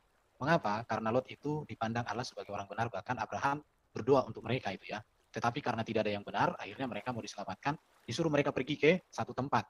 Tapi mereka tidak mau, akhirnya mereka pergi ke satu tempat. Dan di tempat itu tidak ada orang. Akhirnya anaknya itu memiliki kesepakatan untuk membuat bapaknya mabuk, sehingga bapaknya mabuk. Dan tidak ada bapak-bapak gereja orang Kristen mengatakan bahwa ini sebagai contoh teladan, enggak. Itu dituliskan untuk menjadi peringatan. Dan itu membawa kehancuran buat mereka. Itu aja bro. Coba tunjukkan orang Kristen yang mengatakan itu harus diteladani, nggak ada. Kalau ada itu sesat itu. Selesai udah, stop. Ya, time stop. Oke. Silakan Pak Juma. Artinya kitab Anda menunjukkan sesuatu yang tidak bermoral kan? Silakan. Alkitab itu jujur bro. Yang tak bermoral dibilang tak bermoral. Yang bermoral dibilang bermoral. Kami nggak pernah mengatakan yang tak bermoral itu paling mulia, enggak. Kalau tak bermoral kami bilang tak bermoral itu. Jadi semua kelakuan yang buruk itu dituliskan supaya menjadi peringatan, jangan buruk. Kalau bro menyanjung orang yang dipandang orang buruk tapi mulia, itu urusan bro. Tapi kalau di dalam Alkitab yang buruk dituliskan, yang baik dituliskan. Karena di dunia ini kan ada yang baik dan yang buruk. Supaya kita memilih. Maka dikatakan oleh Tuhan, kepadamu kuperhadapkan pada hari ini kehidupan dan kematian. Pilihlah kehidupan supaya kamu hidup. Jadi hidup dan mati itu ada bro di sini, kehidupan dan kematian itu. Udah itu aja. Ya, berbicara mengenai moral, kitab Anda terlalu banyak kemudian memberikan ya pengajaran dan pelajaran gitu. Di dalam Amsal 5 pasal 19 sampai pasal 20 itu nyata di sana bagaimana kemudian menceritakan tentang buah dada atau payudara perempuan lajang pelacur sebagai sumber pemuas nafsu syahwat dipegang-pegang oleh seorang pemuda. Ini moralnya menurut Anda baik atau tidak? Amsal berapa tadi? Amsal berapa? Pause. Amsal apa? Amsal 5. Amsal 5 ayat? Ayat 19 ayat 20. 19-20. Amsal 5, 19-20. Ya. Boleh Pak Kasih Jati membacakannya? Oke, ini namanya. Nasihat mengenai perzinahan, bro. Jadi kalau dibaca semuanya Bentar, ini. timernya jalan. Oke. Jalankan saja. Amsal pasal 5, di sini kan nasihat mengenai perzinahan, bahwa perzinahan itu dosa. Bukan berarti perzinahan itu baik. Tetapi kehidupan orang berzina itu digambarkan di sini. Karena bibir perempuan jalang menitiskan tetesan madu, tetapi kemudian ia pahit, kakinya turun menuju maut, ia tidak menempuh jalan kehidupan. Ini nasihat. Artinya kalau orang ikut apa tentang perzinahan itu kan artinya gini, kawin dengan yang bukan istrinya. Atau istrinya lebih dari satu, itu perzinahan di dalam konteks Kristen. Jadi ini nasihat supaya nggak berzina bro. Jadi kalau bro hanya baca ayat 19-nya ya repot. Tapi baca konteksnya, ini nasihat tentang perzinahan. Supaya orang tidak berzina. Berzina itu bisa menduakan Tuhan, bisa juga menduakan istri, atau bisa juga nikah sebelum kawin. Nah, di situ, itu aja bro. Oke, ini kita berbicara mengenai kitab. Ya, silakan. Ini berbicara mengenai kitab yang Anda anggap suci. Dan ini terkait di dalam data-data yang ada dalam kitab Anda. Kalau kemudian Anda mengatakan ini persinahan, ini tidak boleh, ya itu urusan belakangan. Yang terpenting adalah muncul di dalam kitab Anda ayat-ayat seperti ini. Amsal 7 pasal 16 sampai pasal 19. Di sini diceritakan seorang istri berhubungan seks semalaman dengan seorang pria lain karena suaminya di dalam perjalanan. Betul ada ayat begini dalam kitab Anda kan? Moral apa yang ingin diajarkan seperti ini? Silakan. Amsal berapa tadi? Amsal 7. Ayat 16 sampai 19. Telah Marilah kita memuaskan berahi hingga pagi hari bersama-sama menikmati asmara karena suamiku tidak di rumah, ia sedang dalam perjalanan. Oke. Silakan. Ya. Kalau dibaca dari ayat 1, hai anakku berpeganglah pada perkataanku dan simpanglah perintahku dalam hatimu. Berpeganglah pada perintahku dan kau akan hidup. Tetapi kalau orang tidak berpegang pada perintah Tuhan, maka dia akan tergoda dengan perilaku yang seperti ini. Karena suamiku tidak di rumah, itu sedang. Akan tergoda orang. Jadi di sini perlu kita memiliki hikmat supaya tidak tergoda dengan rayuan-rayuan. Itu maksudnya di sini. Bukan berarti kita dirayu-rayu. Jadi ini berbicara tentang ada godaan. Supaya kita tidak tergoda, maka kita harus memiliki hikmat. Jadi begini bro ya, baca Alkitab itu harus utuh, nggak seperti bro. Kalau Quran kan 1 ayat 1, ayat 2, ayat 3, satu topik. 3, 4, 5, 6, beda topik. Atau ayat 1 ini. Nggak, Alkitab nggak seperti itu. Iya. Jadi di sini ya, lalu dipegangnya orang teruna itu. Wah. Ini ayat 13. Jadi masalahnya di sini butuh kepekaan membaca, menganalisa data. Sehingga ini bukan berarti bahwa ini kebenaran yang harus dimaksud gini. Bukan berarti ini berbicara tentang kalau orang tidak memiliki hikmat yang benar, dia akan tergoda, dia akan masuk dalam rayuan-rayuan maut. Itu bro, udah. Sesederhana itu. Oke, Ya. lalu kemudian, iya, timer silakan Anda dengan dalil Anda, ya, saya dengan data yang ada di kitab Anda. Di dalam Hakim-Hakim 19 pasal 24, ayat ini menceritakan tentang seorang bapak, seorang suami yang menyerahkan istri dan anak gadisnya untuk diperkosa orang lain. Ini moral apa yang mau disampaikan Hakim-Hakim 19:24 ini? Silakan. Ya, jalan timer. Pak Kasejati bicara. Oke. Kalau dibaca tentang ini perbuatan noda di Gibea, ini noda. Jadi ini sebuah kejahatan yang terjadi. Mertuanya ayah perempuan muda itu tidak membiarkan dia pergi sehingga ia tidak tinggal. Ini kalau dibaca semuanya jelas sekali kok sebenarnya. Jadi bukan berarti ini perilaku yang harus dicontoh. Mengapa terjadi ini, perbuatan ini? Karena pada waktu itu memang terjadi kebobrokan. Ada satu perbuatan yang sangat keji pada waktu itu. Jadi ini tidak pernah mengatakan bahwa perilaku ini menjadi teladan, bukan. Mengapa perilaku ini terjadi? Karena ada satu persoalan moral yang sangat buruk. Jadi kalau orang sudah berpersoalan yang moralnya buruk, maka perlu untuk penanganan dan pelayanan khusus. Seperti itu, bro. Jadi bukan untuk dicontoh ini. Mengapa peristiwa ini terjadi? Ada persoalan bahwa waktu itu bangsa itu sedang terpuruk, sedang hancur. Itu aja. Timer pause ya. Iya. Ini kan, oke sebentar. Ini kisah. Maka di ayat 1 dikatakan, terjadilah pada zaman itu. Ini ayat 1. Ketika ada raja di Israel bahwa di balik pegunungan Efraim ada seorang Lewi tinggal. Jadi ini kisah yang sudah terjadi. Kisah itu terjadi, maka dikatakan Roma 15:14, sebab segala sesuatu yang tertulis dahulu telah ditulis untuk menjadi pelajaran bagi kita, supaya kita berpegang teguh pada pengharapan oleh ketekunan dan penghiburan dari kitab suci. Jadi apa yang tertulis itu bukan berarti jadi kita ikuti, bukan begitu. Ini kisah yang sudah terjadi sebagai pelajaran, supaya orang bisa mengambil hikmah, supaya orang tidak mengulangi sejarah yang buruk yang terjadi. Itu aja. Oke, pause. Udah. Ya, silakan Pak Juma. Oke. Tapi faktanya di luar sana banyak yang mengambil ini sebagai contoh pelajaran. Oke. Di dalam Ayub 31 pasal 10 ya, ini menceritakan seorang suami menyuruh istrinya untuk berhubungan seks dengan pria lain. Moral apa yang ingin disampaikan kitab Anda dengan menyertakan data-data seperti ini? Silakan. Stop. Ayub berapa tadi? Ayub 31 pasal 10, maka biarlah istriku menggiling bagi orang lain, dan biarlah orang lain meniduri istriku. Ya, Ayub 31 ayat 10. Ayat 10. Ya, silakan Pak Kasejati. Oke ya, kalau kita lihat ini kan Ayub ini kan kitab syair ya. Lagi-lagi Ayub mengaku tidak bersalah. Aku telah menetapkan syarat bagi mataku, masakan aku memperhatikan anak darah. Karena bagian apakah yang ditentukan Allah dari atas, milik pusaka, apakah yang ditetapkan? Ini berbicara tentang apa? Ayub di dalam menyampaikan semua keluh kesahnya ya, mengaku tidak bersalah di hadapan Tuhan. Jadi kalau mau baca ini semuanya harus perhatikan. Jika hatiku tertarik kepada perempuan dan aku menghadang pintu sesamaku, maka biarlah istriku menggiling bagi orang lain. Ayat 9 jangan dilupakan, jika hatiku tertarik pada perempuan. Artinya Ayub itu nggak pernah tertarik kepada perempuan. Justru itu. Jadi kalau ayat 10 dilepaskan dari ayat 9, maka terjadi kesesatan. Tapi kalau ayat 9 dibaca, lihat ini ya. Jika hatiku tertarik pada perempuan dan aku menghadang pintu sesamaku, maka biarlah. Jadi Ayub mengatakan aku tidak bersalah, aku nggak pernah menyeleweng. Itu yang mau disampaikan Ayub di sini. Jadi di sini Bro Juma teliti membaca, itu aja. Sudah. Oke, stop. Tema. Sudah. Ya. Silakan Pak Juma bicara. Oke. Oke, itu silakan Anda berdalil ya. Saya juga mengajukan dalil karena ini tertulis dalam kitab Anda. Di dalam 2 Samuel 13 pasal 11, ayat ini menceritakan tentang seorang laki-laki ya, seorang kakak kemudian mengajak adik kandungnya untuk melakukan seks, dan di mana hal ini dicontohkan di dalam data yang ada. 2 Samuel 13 pasal 11. Ketika gadis itu menghidangkan kepadanya supaya ia makan, dipegangnya gadis itu dan berkata kepadanya, "Marilah tidur dengan aku, adikku." Ini moral apa yang kitab Anda ingin jajakan dengan menyertakan data ini? Silakan. Justru ini kisah keburukan yang terjadi. Karena kenapa? Karena anak di sini kurang pengawasan ini. Bahkan si Amnon ini kan merencanakan disuruh orang keluar dari rumahnya supaya dia bisa bermain dengan adiknya itu. Ini kejahatan. Baru dari sini kalau dibaca semua ini sejarahnya ini, artinya di sini kita perlu belajar tentang pilihlah kawan yang betul. Karena dia melakukan ini kan ada saran dari orang lain. Buatlah begini, nanti kamu pura-pura sakit, suruh adikmu datang, suruh orang keluar. Makanya di sini kamu harus membaca utuh. Karena Alkitab itu bukan hanya satu-satu ayat kayak gitu, bro. Sekali lagi saya katakan, kamu jeli membaca. Jangan kayak anak-anak. Kalau seperti itu cara belajar Alkitab, saya suka mengatakan sama semua orang, kalau hanya mencomot satu ayat, tapi tidak melihat konteks, tidak ubahnya seperti iblis, bro. Karena iblis itu suka copot-copot dia. Jadi kamu nggak membaca semuanya, makanya kayak gitu. Barangkali kamu membaca ini, lihat korrespondensi, sundal, muncul semuanya, ditanyain. Nggak begitu, lihat Amnon dan Tamar, kisahnya baca baik-baik. Di sini semua ada satu peristiwa kalau ini dibahas, bro, dikokbahkan, artinya di sini peran orang tua harus ada supaya tidak terjadi ini. Dan seorang anak itu juga harus bisa memilih kawan dan lain sebagainya. Oke, itu aja. Jadi kamu nggak membaca semuanya, makanya ya kayak gitu. Udah. Oke, Ya. stop. Silakan ditanggapi.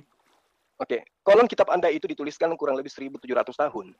Bagaimana mungkin kemudian ya Tuhan menghabiskan waktunya hanya untuk memenuhi hasrat dengan memuliakan firman atau wahyu ke dalam sebuah buku yang merupakan koleksi cerita-cerita erotis, kumpulan ayat-ayat tentang seks dunia dengan penuh kompleksitas dengan kekacauan. Ini yang dipertanyakan di sini. Ini kita berbicara mengenai moral. Jadi kalau kemudian Anda berkata bahwa itu dulu dan sekarang tidak lagi, ini fakta tertulis di dalam kitab Anda, dan kita temanya adalah bagaimana kitab Anda dan kitab saya bercerita tentang moral. Nah, sekarang yang ingin saya tanyakan kepada Anda, pelajaran hikmat apa yang kemudian yang berbias kepada kehidupan Kristen setelah menemukan data-data di dalam kehidupan mereka, di dalam kitab-kitab mereka, dan nyata dalam kehidupan mereka kita lihat bagaimana kemudian penyakit-penyakit kelamin itu bersumber dari negara-negara yang mayoritas beragama yang memegang kitab ini sebagai kitab suci. Silakan. Saya mau tegaskan sama Bro Juba, patokan etika dan moral tentang keluarga dan perkawinan ajaran Yesus. Di luar daripada itu adalah dosa, salah. Jadi istri lebih dari satu itu dosa. Berzina itu bagi Kristen, ajaran Yesus. Itu yang saya sampaikan di awal tadi. Di dalam Alkitab ini, Alkitab itu bukan didikte dari surga, bro. Tapi Alkitab ini tulisan para rasul tentang karya Allah, tentang kehidupan manusia yang pernah terjadi dalam sejarah. Supaya semua kisah sejarah ini menjadi sebuah pembelajaran kepada generasi berikutnya. Indonesia punya sejarah, bro. Sejarah itu semua ditulis, jujur. Negara-negara yang maju itu jujur dengan sejarah. Tapi negara-negara yang tinggalan itu tidak jujur dengan sejarah. Bahkan diubah sejarah. Alkitab ini jujur dengan sejarah. Tetapi dari sejarah itu orang belajar. Yang baik untuk diikuti, yang buruk untuk tidak diulangi. Itu, bro. Jadi belajar sejarah seperti itu. Karena kisah di dalam Alkitab ini kan sudah terjadi di masa lalu. Dan ini kisah yang sudah terjadi, tapi dalam sejarah itu. Maka di dalam ajaran Kristen, Allah berbicara melalui sejarah. Oke, itu aja. Ya, stop. Timer. Ya, silakan ditanggapi. Ya, di dalam Ulangan 22 pasal 28 sampai 29. Di situ diterangkan bahwa kalau ada seorang perempuan diperkosa, maka dia harus dinikahkan dengan yang memperkosanya. Ini kenapa seperti ini jadinya? Kalau seperti ini yang ada di dalam kitab Anda, berarti enak di laki-lakinya dong. Setiap ada laki-laki yang mengingini seorang perempuan, tinggal diperkosa aja, baru kemudian dinikahkan berdasarkan dengan kitab Anda. Ulangan 22 ayat 28 sampai 29. Silakan. Oke, ini dibandingkan ya dengan Keluaran 22, 16, 17. Apabila seseorang membujuk seorang anak perawan yang belum bertunangan dan tidur dengan dia, maka harus dia mengambilnya menjadi istrinya dengan membawa mas kawin. Jika ayah, ingat, pedoman tentang moral dan etika, tadi saya sudah sebut di awal, kalau hukum tentang moral, itu semua disempurnakan, diterima oleh Yesus tentang moral, yang hukum Taurat itu. Tetapi kalau ini sudah berbicara, ini, tentang apa ini? Ini dikatakan di sini ayat berapa tadi? Lupa aku. Apabila, bukan disuruh. Jadi bukan disuruh perkosa lah supaya enggak. Apabila, artinya solusi. Maka haruslah laki-laki yang sudah tidur dengan gadis itu memberikan 50 sikal perak. Ini berbicara kasustik. Bukan perintah. Perkosalah wanita itu. Beda. Kalau tadi bro kan katakan boleh memperkosa. Kalau ini enggak. Bukan begitu maksudnya. Apabila. Itu ya, bukan perkosalah wanita itu. Bukan. Apabila, artinya kalau seorang laki-laki memperkosa seorang wanita, solusinya apa? Solusinya lah ya dikawinkan mereka. Dikasih bayaran di situ. Tapi itu bukan anjuran. Bukan anjuran. Sudah, itu aja. Oke, stop timer. Silakan ditanggapi. Ya, ini ayat, apabila seorang bertemu dengan seorang gadis yang masih perawan dan belum bertunangan, memaksa gadis itu dengan dia, dan keduanya kedapatan, maka haruslah laki-laki yang sudah tidur dengan gadis itu memberikan 50 sikal perak kepada ayah gadis itu. Dan gadis itu harusnya mencari istrinya. Sebab laki-laki itu telah memperkosa selama hidupnya, tidak boleh laki-laki itu menyuruh dia pergi. Nah ini kalau ini terjadi, hukumannya hanya menikahi wanita yang diperkosa, maka tidak menutup kemungkinan orang-orang yang membaca dalil ini akan mencari wanita yang paling cantik di lingkungannya lalu diperkosa untuk supaya menjadi istrinya. Itu gimana? Ini moral, silakan. Konteksnya ini bangsa Israel di padang gurun. Mereka sedang berjalan menuju tanah Kanaan. Itu konteksnya. Jadi konteksnya di situ ya seperti itu. Dan patokan orang Kristen bukan lagi tentang ini, bro. Bukan lagi tentang ini. Karena Yesus sudah datang untuk menyempurnakan. Bahwa tidak boleh memperkosa. Kalau sudah orang memperkosa, hukumnya ada di negara masing-masing. Untuk orang Yahudi pada waktu itu ini hukumnya. Tapi untuk sekarang beda lagi hukumnya. Hukum di Indonesia orang memperkosa, ada undang-undang KUHP. Tetapi di dalam ajaran Yesus nggak boleh memperkosa, itu jelas. Nggak boleh mengambil istri orang lain, jelas. Itu ajaran Yesus. Kalau orang melakukan apa itu, gereja kan tidak memiliki badan hukum untuk menghukum orang. Karena hukum gereja dengan hukum negara, dua hukum yang berbeda. Karena Kristen kan hidup di dalam negara dan hidup juga secara Alkitab. Jadi orang Yahudi pada waktu ini sudah menjadi hukum bangsa mereka. Makanya mereka terapkan. Tapi sekarang orang Kristen tidak lagi berpedoman kepada di sini. Karena di Indonesia hukumnya sudah ada. Seperti itu penerapannya. Bukan berarti ini kita praktekkan. Makanya apa yang terjadi di sini itu bukan lagi acuan bagi kekristenan. Bukan. Karena ini semua berbicara konteks Israel waktu itu. Oke? Oke, stop timer. Ya, silakan ditanggapi. Ya. Di dalam 1 Timotius ya, pasal 2 di nomor 12 sampai nomor 13 itu diterangkan perempuan tidak boleh menjadi guru. Perempuan tidak boleh menjadi pengajar. Ini moral apa yang sangat diskriminasi terhadap seorang perempuan? Silakan. 1 Timotius 1 Timotius 2 nomor 12 sampai nomor 13. Oke ya, mengenai sikap orang laki-laki dan perempuan dalam ibadah jemaah. Ya. Oleh karena itu aku ingin supaya di mana seorang laki-laki dengan menadahkan tangan seterusnya, tetapi hendaklah ia berdandan dengan perbuatan baik seperti yang layak bagi perempuan yang beribadah. Seharusnya lah perempuan berdiam diri dan menerima ajaran dengan patuh. Aku tidak mengizinkan perempuan mengajar dan juga tidak mengizinkannya memerintah laki-laki. Hendaklah ia berdiam diri. Ya iyalah. Di dalam ibadah itu kan ada imam yang memimpin ibadah, bro. Gak masalah, bro. Dan ini bukan berbicara moral. Itu etika yang sudah ada pada waktu itu. Apakah kalau seorang wanita tidak boleh memerintah laki-laki, nggak boleh mengajari orang laki-laki, itu menjadi dosa? Kan tidak. Barang di muslim itu lebih parah lagi nanti kalau kita ke muslim. Wanita posisinya. Oke, sudah. Di dalil ini jelas, aku tidak mengizinkan perempuan mengajar dan juga tidak mengizinkan memerintah laki-laki. Hendaklah perempuan itu berdiam diri. Karena Adam yang pertama dijadikan, kemudian barulah Hawa. Ini maksudnya apa? Ini diskriminasi terhadap kaum wanita. Silakan. Perhatikan ya. Nih, tetapi hendaklah ia berdandan dengan penuh perbuatan baik seperti yang layak bagi perempuan yang beribadah. Seharusnya lah perempuan berdiam diri dan menerima ajaran dengan patuh. Jadi nggak boleh mengajari. Kalau sudah diajar di dalam pelayanan itu ya didengarkan. Udah jelas kok, bro. Gak ada masalah dengan ini. Dan ini bukan dosa ini kalau seorang wanita nggak boleh mengajar laki-laki dalam satu pertemuan ibadah. Gak masalah. Karena yang mengajar itu kan harus laki-laki. Karena konteks jadi bagaimana dengan pendeta perempuan? Ya tidak masalah pendeta perempuan. Karena budaya pada waktu itu, seorang wanita kan dibudaya pada waktu itu nggak boleh seperti itu di budayanya. Jadi ini kan surat Paulus kepada Timotius. Jadi Timotius itu mengalami suatu persoalan berkaitan dengan keadaan di lokasi waktu itu. Akhirnya ada satu kebijakan bahwa seorang wanita tidak boleh mengajar supaya tidak terjadi. Jadi sebuah persoalan kasustik. Tapi ini bukan berbicara moral. Yang moral itu kalau seorang wanita ibaratnya kawin cerai atau seorang laki-laki kawin cerai, budak diembat, itu baru moral, bro. Kalau hanya seperti ini nggak masalah dalam pertemuan ibadah. Itu dalam konteks waktu itu. Udah itu aja. Ya. Oke. Ya, di dalam 1 Korintus 14 ya, ayat 34, 35 dan juga 1 Timotius 2 nomor 11, itu perempuan disuruh diam saja dan patuh. Sama seperti dalam semua jemaat orang-orang kudus, perempuan-perempuan harus berdiam diri dalam pertemuan-pertemuan jemaat sebab mereka tidak diperbolehkan untuk berbicara. Ini kenapa perempuan begitu diskriminasi diperlakukan dalam kitab Anda? Jawab. Dalam konteks Yahudi, kan ini Paulus kan berbicara di kalangan orang Yahudi. Kalau di konteks orang Yahudi, memang wanita itu tidak diberikan untuk posisi, apalagi kalau melayani kayak di Bait Allah itu kan para laki-laki, bro. Para imam, semuanya laki-laki. Bukan berarti wanita boleh diasingkan, digebukin, enggak. Jadi itu hanya dalam ritual-ritual pertemuan-pertemuan ibadah tertentu. Tetapi kalau di rumah tangga, nanti kita baca perempuan itu harus dikasihi. Bahkan nggak boleh dikasari. Di Petrus ada itu, wanita itu bahkan dikatakan jangan engkau berlaku kasar padamu supaya duamu diterima. Nggak boleh, bro, berlaku kasar. Harus dikasihi istri. Tapi kalau dalam pertemuan ibadah, ya kalau sudah ada laki-laki yang mengajak, ngapain lagi wanita, kan begitu. Nggak masalah. Itu bukan berbicara moralitas. Nggak masalah. Oke. Ya, silakan ditanggapi. Baik. Kita pindah ya. Pertanyaan saya ini masih terkait dengan moral ya. Nah, di dalam kitab Anda itu jelas diterangkan bagaimana kemudian ada perintah membunuh anak bayi atau anak-anak atau anak yang masih menyusui. 1 Samuel 15 pasal 3. Aku Tuhan ingat pada yang dilakukan Amalek kepada orang Israel. Pergilah sekarang, kalahkanlah orang Amalek, tumpaslah segala apa yang ada padanya, dan jangan belas kasihan kepada mereka. Bunuhlah semuanya, laki-laki atau perempuan, karena anak atau anak-anak yang masih menyusui, lembu maupun domba, onta maupun kera. Ini kenapa? Kesalahan mereka anak-anak ini apa coba? Kenapa kemudian diperintahkan dibunuh semuanya, ditumpas semua yang bernapas di dalamnya? Silakan. Pada waktu itu, bangsa Amalek itu bangsa yang amoral. Bahkan bangsa Israel dipersiapkan oleh Tuhan untuk menjadi berkat sekaligus menjadi kutuk untuk bangsa-bangsa tanah Kanaan. Maka panggilan Tuhan kepada Abraham kan jelas. Oleh keturunanmu semua bangsa di bumi, tetapi mereka juga dipakai Tuhan sampai genap kejahatan orang-orang Kanaan. Makanya bangsa Israel itu dibentuk Tuhan 400-an tahun di Mesir. Jadi orang Amalek itu kenapa ditumpas? Ini bisa dikaitkan dengan peristiwa Lot. Kenapa Sodom dan Gomora itu dihancurkan Tuhan? Karena memang di sana sudah terjadi amoral. Kenapa peristiwa Nuh yang selamat hanya 8 orang? Karena peristiwa amoral yang sangat luar biasa. Jadi bangsa Amalek itu memang sudah benar-benar jahat. Dan ingat ya, bangsa Israel dipakai Tuhan menjadi berkat, tapi juga dipakai menjadi alat penghukuman untuk bangsa-bangsa Kanaan.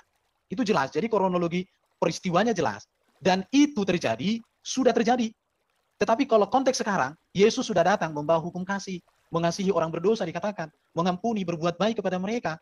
Itu konteks pada waktu itu, bro. Jadi orang Kristen melihat ini sebagai sebuah peristiwa yang terjadi di masa lalu, tetapi tidak menjadi acuan untuk kita bersikap lagi kepada orang di masa kini. Tetapi kita melihat kekudusan Tuhan terhadap bangsa-bangsa yang amoral melalui bangsa Israel. Karena mereka menolak bangsa Israel waktu itu. Jelas itu. Silakan. Oke, tema stop. Silakan. Oke. Di dalam kitab Anda ya, jelas diterangkan di dalam Yohanes 13 pasal 23 ini berbicara mengenai moral ya. Di situ diterangkan seorang di antara murid Yesus itu ya duduk bersandar di dada Yesus. Itu siapa murid ini? Apakah dia laki-laki atau dia perempuan? Silakan. Ya murid Yesus kan nggak ada perempuan, bro, disebutkan semua laki-laki, sudah terjawab. Berarti laki-laki yang bersandar di dada Yesus. Ya tidak masalah bersandar di dadanya itu menunjukkan kasihnya. Oh, jadi boleh kalau laki-laki bersandar di dada laki-laki gitu. Coba kita lihat ayatnya. Silakan. Yes, Yohanes berapa tadi? 13? Yohanes 13 nomor 23. Yohanes 13 ayat 23. Iya.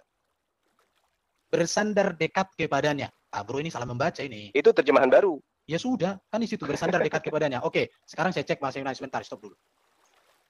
Tema stop. Yohanes 13 ayat 23. Iya. Yohanes 13 ayat 23. Bersandar satu dari muridnya pada dada Yesus dan dia mengasihi Yesus. Mengangguk sebagai isyarat maka kepadanya Simon Petrus. Ya tidak masalah, bro. Iya. Bersandar di dada Yesus itu menunjukkan bahwa Yesus sangat dekat dengan murid-murid. Kemudian murid itu Simon Petrus memberi syarat dan berkata, tanyalah siapa yang dimaksudnya. Murid yang duduk dekat Yesus itu berpaling dan berkata kepadanya, Tuhan siapakah itu? Tidak masalah, bro. Iya. Ya, waktu Anda tidak jalan loh dari tadi. Oh, sorry. Iya, itu tanda kedekatan.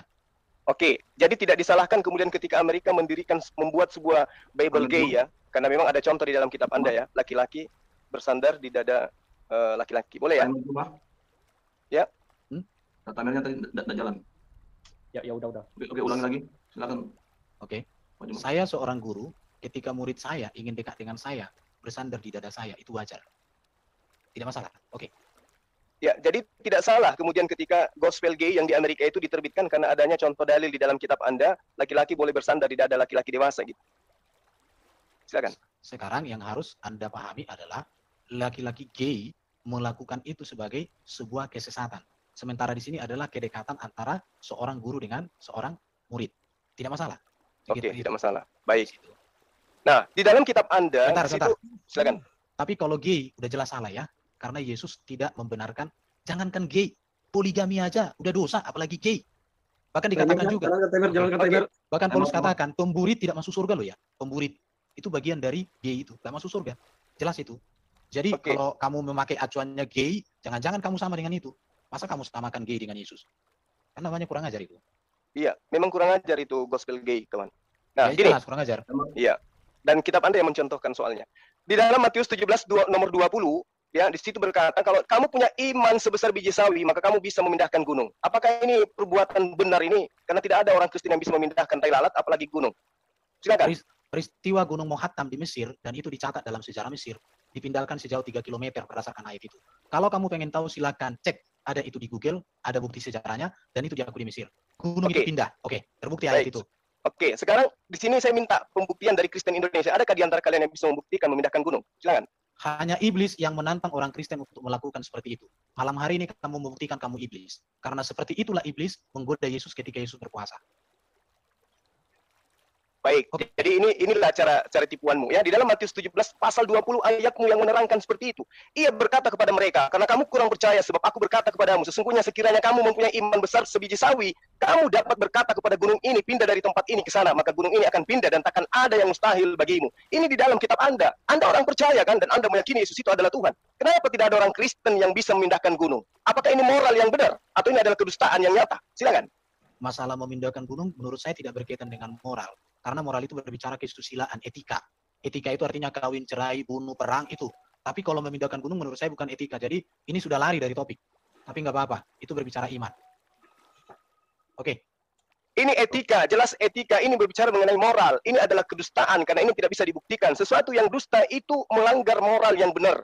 Ini katanya kalau kamu memiliki iman besar sebesar biji sawi pun kau bisa memindahkan gunung. Nah, orang Kristen itu imannya sebesar dunia katanya. Coba Anda pindahkan gunung, bisa nggak? Silakan. Peristiwa ini kan sudah pernah terjadi. Baru Yesus katakan, jangan engkau mencobai Tuhan. Ingat itu, jangan mencobai Tuhan. Oke, udah. Ya, Anda Tuhan. Kami tidak bisa mencobai Tuhan. Kami hanya untuk memenuhi hasratmu. Ini udah lari dari topik ini. Ya, kembali ke topik aja. Ya, ini berbicara mengenai moral. Kalau data ini kalian tidak bisa buktikan, berarti kitab Anda menunjukkan suatu kebohongan. Dan ini mengajarkan pembohongan. Silakan. Tunggu. Saya pos. Ya, saya pos. Ya, ini kita kembali ke topik ke moral. Ya, tadi Pak Erben sudah jelaskan, itu berhubungan dengan iman. Ya, tidak ada berhubungan dengan moral. Untuk memindahkan gunung itu kan iman itu. Bicara tentang apabila kamu memiliki iman sebesar biji sawi gitu. Oke, maksudnya Bang Juma begini. Apakah yang menulis kata-kata itu memiliki moral jika itu suatu kebohongan? Silakan. Kan saya sudah mengatakan ada Timer jalannya. sejarah di Mesir membuktikan ada Gunung Mohabbat itu beda 3 km. Itu sejarah diakui kok, tertulis di Mesir itu sejarah diakui. Udah itu aja. Artinya ayat itu betul.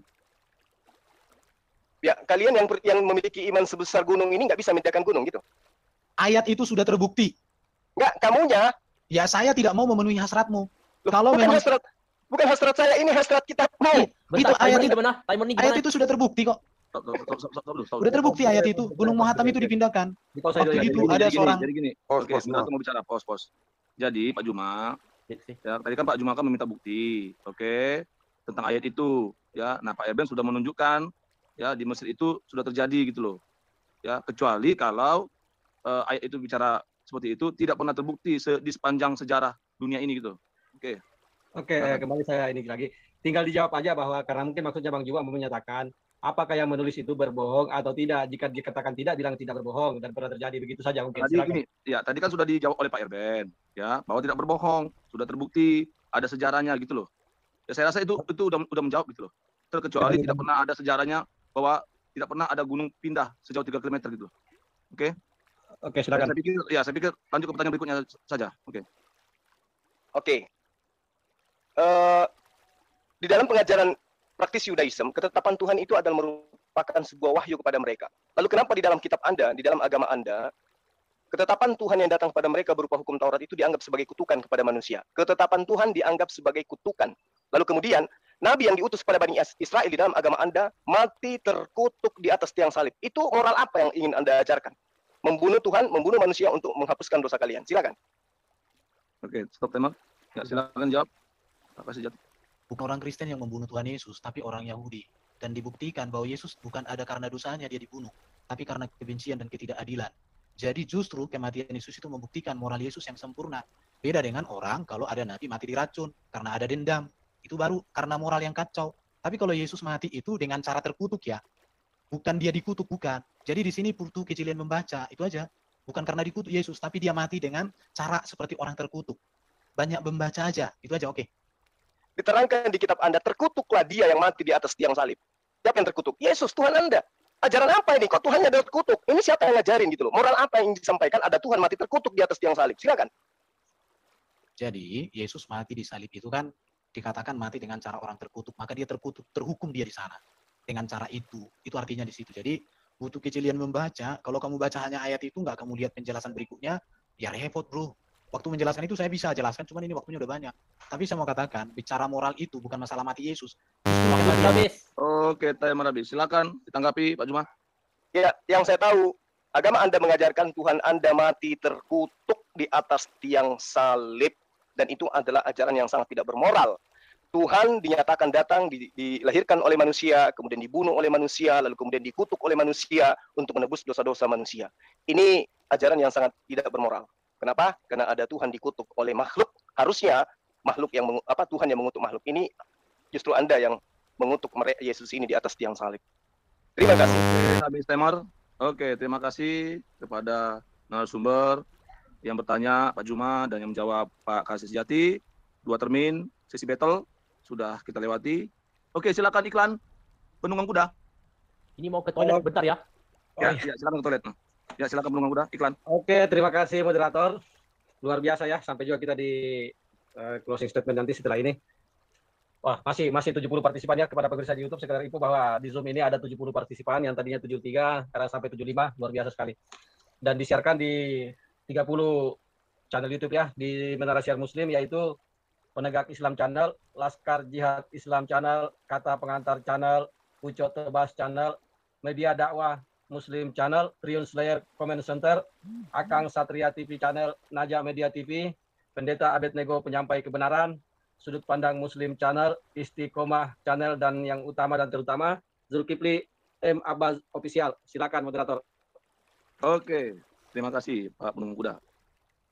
Dari channel Kristen yang melive-kan debat ini adalah FIC Official Channel, Martir Channel, Kanur Channel, Teolog Kontekstual Channel, Urban Channel, Scott Orang Indonesia Channel, Friends Talking Channel, Pavel 88 Channel, KAF Channel, Domba Kecil Channel, Sang Apologet 12 Channel, Apiang Channel, dan channel YouTube lainnya. Nah, saya mengingatkan kita akan masuk ke dalam termin yang terakhir dari para dua narasumber, yaitu closing statement. Nanti dimulai dari pihak Islam, yaitu Pak Zuma, lalu nanti closing statement dari pihak Kristen, Pak Kasih Sejati. Nah, saya mengingatkan kembali, habis closing statement dari dua narasumber ini, kita masuk ke partisipan. 3 orang dari pihak Kristen, 3 orang dari pihak Islam. Sahabat yang terkasih, kita bersama-sama telah menyaksikan keberlangsungan diskusi atau debat antara para apologet Kristen bersama dengan Ustadz Zuma, dan kita sendiri bisa memberikan penilaian terhadap data-data atau argumentasi yang mereka bawakan di hari ini, apakah semuanya itu sudah sesuai dengan kebenaran atau bisa dibuktikan kebenarannya atau tidak, seperti itu. Dan lagi-lagi ketika ada Ustadz Zuma dan kawan-kawan di dalam ruang diskusi, pasti diskusi tersebut akan menjadi heboh dan juga rusuh, sama seperti kita lagi berbelanja di pasar. Karena apa? Karena jikalau Ustadz Zuma bersama kawan-kawan sudah merasa terpojok, kesulitan menjawab pertanyaan, bahkan setiap data-data yang mereka bawakan bisa dipatahkan kebenarannya, mereka akan membesar-besarkan suara, bahkan terkadang mereka juga menyerang pribadi dan juga melakukan penghujatan seperti itu. Apalagi kalau kita mendengarkan beberapa statement dan juga Ustadz Zuma juga mengklaim dirinya bahwa dia merupakan seorang yang ahli Alkitab. Dalam artian dia mengerti keseluruhan Alkitab dari Kejadian hingga pada kitab Wahyu. Padahal kalau kita melihat ketika Ustadz Zuma membawakan satu ayat Alkitab dan dia paparkan, dia jadikan hal itu untuk menyerang iman kekristenan, bahwa apa yang dia bawakan itu semuanya itu tidak sesuai dengan fakta dan kebenaran yang tertulis di dalam ayat tersebut. Karena apa? Karena Ustadz Zuma menafsirkan ayat Alkitab itu dengan sesuka hatinya, menggunakan literatur yang tidak dipercaya oleh orang Kristen, atau biasanya dia mengambil di beberapa Injil di luar keempat Injil, yaitu Injil Matius, Markus, Lukas, dan Yohanes, seperti itu. Padahal kita ketahui bersama bahwa di luar keempat Injil ini, Injil yang lain itu merupakan Injil palsu bagi kekristenan, seperti itu, dan kita tidak percaya dan tidak menggunakan Injil itu untuk mentafsirkan ayat-ayat Alkitab seperti itu. Akan tetapi hal inilah yang kerap kali digunakan oleh para polemikus seperti Ustadz Zuma, Yonatan Nandar, Kainama, dan juga para mualaf-mualaf lainnya seperti itu. Padahal mereka terlalu memaksakan hal itu. Padahal mereka tahu itu tidak sesuai dengan apa yang diyakini dan diimani oleh orang Kristen. Akan tetapi mereka tetap memaksakan akan hal itu.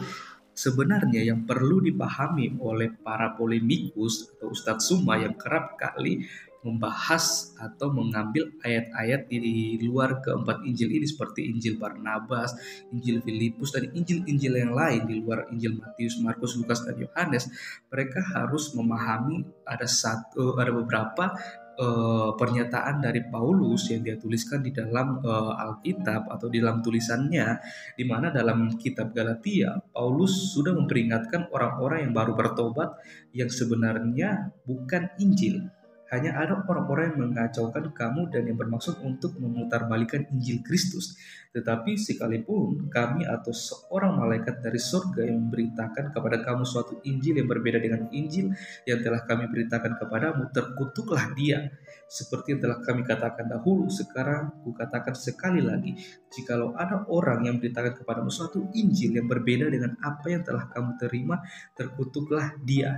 Kita bisa membukanya dalam Galatia 1 ayat 7 sampai ke 9. Mengapa demikian? Karena Injil yang dimaksudkan oleh Rasul Paulus ini yaitu berbicara tentang pribadi Yesus Kristus sendiri dan karya yang dilakukan oleh Yesus Kristus itu sendiri. Dari kelahirannya, bagaimana pelayanannya, mujizat-mujizat yang dilakukan oleh Yesus Kristus, bagaimana ketika ia diserahkan, dia disiksa, disalibkan, mati dan dibangkitkan pada hari ketiga, melayani bersama dengan para murid sampai dia naik ke surga dan dia berjanji akan datang kembali untuk mengangkat semua kita yang hidupnya berkenan di hadapan dan yang percaya dan taat kepada Dia seperti itu. Hal inilah yang seharusnya dipahami oleh para polemikus dan juga Ustadz Suma dan kawan-kawan yang kerap kali menggunakan Injil di luar keempat Injil, yaitu kata-kata yang mengunggah ini seharusnya meyakinkan setiap orang Kristen yang berpikir jernih bahwa sangat mungkin bagi iblis, para malaikatnya, dan agen-agennya untuk menyelewengkan Injil Kristus, sehingga mereka yang mengira bahwa mereka mempercayai kabar baik sebenarnya sedang ditipu oleh iblis. Hal ini harus diperhatikan. Yang mengerikan, hal ini benar-benar terjadi pada para petobat Paulus sendiri di Galatia, dan mereka berada dalam bahaya terkutuk. Kita harus berhati-hati agar hal ini tidak terjadi kepada kita, karena kita tahu bersama bahwa Injil palsu saya cukup baik untuk diselamatkan. Sayangnya jutaan orang yang mengaku Kristen telah menerima pemutarbalikan kabar baik ini. Mengapa demikian? Karena kalau kita melihat banyak orang Kristen yang pada akhirnya menjadi seorang mualaf karena mereka menerima Injil di luar keempat Injil. Injil Matius, Markus, Lukas, dan Yohanes. Mereka mendapatkan pengajaran-pengajaran yang tidak sesuai dengan apa yang diajarkan oleh Yesus Kristus seperti itu, sehingga pada akhirnya mereka bimbang, mereka ragu, sehingga pada akhirnya mereka berpindah keyakinan. Dan hal inilah yang sangat disayangkan, supaya mari kita bersama-sama berdoa supaya kita para apologet Kristen yang supaya kita terus dipakai Tuhan secara luar biasa untuk terus memberitakan kabar baik, kabar sukacita, kebenaran kepada setiap orang yang selalu saja berusaha mengusik-musik iman kekristenan, supaya mereka boleh memiliki pemahaman yang benar dan baik tentang karya keselamatan yang telah disediakan oleh Allah melalui Yesus Kristus. Oke teman-teman, untuk itu saya mau mengajak kita semua untuk mengambil waktu untuk berdoa supaya kita semua para apologet Kristen dimanapun mereka berada, dan juga bagi para pendengar Injil, mereka boleh digerakkan hati dan mereka bisa melihat kebenaran yang sesungguhnya. Mari kita bersatu dalam doa. Kami bersyukur kepadamu ya Tuhan Allah kami yang hidup, yang kami sembah di dalam nama Tuhan Yesus. Kami bersyukur dan berterima kasih buat kebaikan-Mu, buat rahmat dan kasih karunia-Mu yang begitu besar yang Kau berikan kepada kami, sehingga sampai saat ini kami boleh ada sebagaimana kami ada. Semuanya itu karena kasih karunia Tuhan, semua karena anugerah-Mu yang begitu besar yang Engkau terus limpahkan dalam kehidupan kami ya Tuhan. Kami mohon ampun atas setiap kesalahan dan dosa yang kami lakukan tidak berkenan di hadapan-Mu, baik dalam perkataan kami, perbuatan, tingkah laku, hati dan pemikiran kami, supaya kami boleh hidup layak dan berkenan di hadapan-Mu ya Tuhan. Kami mau berdoa ya Tuhan untuk semua teman-teman para apologet Kristen dan juga hamba-hamba Tuhan, anak-anak Tuhan yang terus menggunakan media sosial untuk melayani, menjangkau banyak orang yang selama ini dibutahkan, bahkan tidak mengerti akan kebenaran, bahkan terus mengusik-musik iman kekristenan, supaya mereka terus dipakai Tuhan secara luar biasa dengan hikmat Tuhan, supaya mereka boleh memberitakan kabar baik, kabar sukacita, bukan setiap kebenaran yang selalu saja disalahgunakan, bahkan tidak dipahami oleh orang-orang di luar kekristenan ya Tuhan. Kami berdoa biarlah anugerah Tuhan, pertolongan Tuhan, hikmat dari Tuhan terus menyertai mereka semua. Dan bahkan mereka yang mendengarkan diskusi atau debat ini, mereka boleh dibukakan, dicerahkan, dan mereka boleh melihat kebenaran dan keselamatan yang sejati yang disediakan oleh Allah melalui Yesus Kristus. Dan ketika kita percaya kepada Yesus Kristus, kita memiliki kehidupan yang kekal, hidup bersama-sama dengan Bapa di surga. Terima kasih Tuhan Yesus, ini doa kami, ini harapan kami, yang kami naikkan hanya di dalam satu nama, yaitu Yesus Kristus Tuhan dan Raja kami. Haleluya, amin. Oke teman-teman, sekian video saya di hari ini. Sampai berjumpa di video saya selanjutnya. Tuhan Yesus memberkati kita semua.